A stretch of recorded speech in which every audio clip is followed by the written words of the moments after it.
barbaric activities that that can go under. The question I have, or let me set it up this way. It was a few weeks ago, we had a few moments with Secretary Jay Johnson, and he said this is not theologically based. And my concern or my question regarding that is that he also said the imams and the clerics are very slow to give up some of the individuals that they fear have the potential of being radicalized.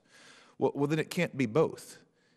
If there's not a theological thread that runs through this, and I'm speaking as a former minister of 15 years who have friends and people who have been held captive. In fact, I'm even dialoguing right now with Ahmed Abedini, whose husband is in Iranian prison due to his Christian beliefs. The problem is this: it either has to have a religious thread to it, or they're just basically criminals.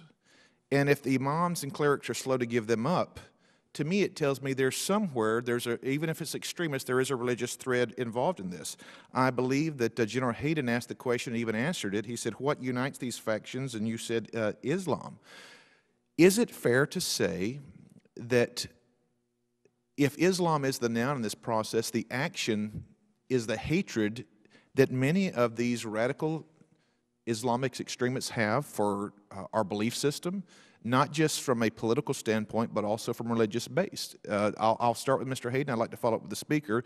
Do you feel like that's a very valid part of this?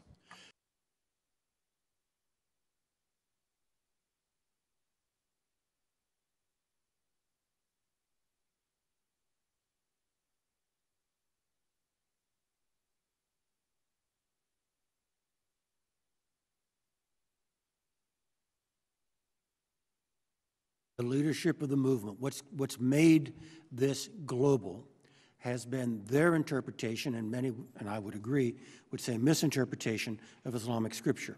But they claim to take their legitimacy from the Islamic faith.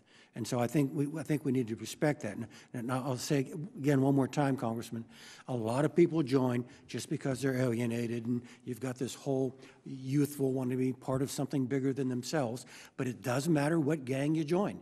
And this gang has certain objectives and it legitimates certain kinds of behavior. Thank you, General. Mr. Speaker. Well, let me start by saying that to the best of my knowledge, the number of Norwegian Lutheran terrorists has been de minimis. And let's just start with that notion. I mean, this whole idiocy that you can't talk honestly about the nature of the people who are trying to kill you strikes me as utterly irrational and a sign. And by the way, we had exactly the same experience in the 40s and early 50s with the Soviets, and you can read Diana West's American Betrayal, and it is breathtaking how hard we worked to hide from the degree of Soviet penetration because it shook our whole system. Well, you're in the same business again. So, but I want to emphasize a point here that I think will take a while to sink in for the whole national debate. ISIS is a 2-year-old phenomenon.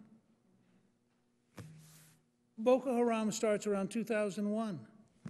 Al-Qaeda is a little bit earlier.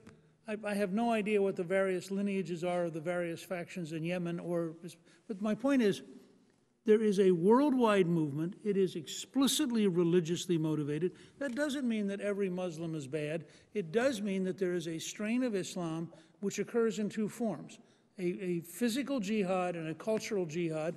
And the cultural jihad definition is very simple.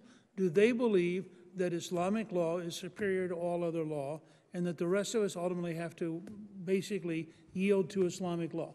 Those two factions, the physical and the cultural, are clearly at war with the West, and until we can have an honest national debate and discuss that, and then say, if this is true, what's our response?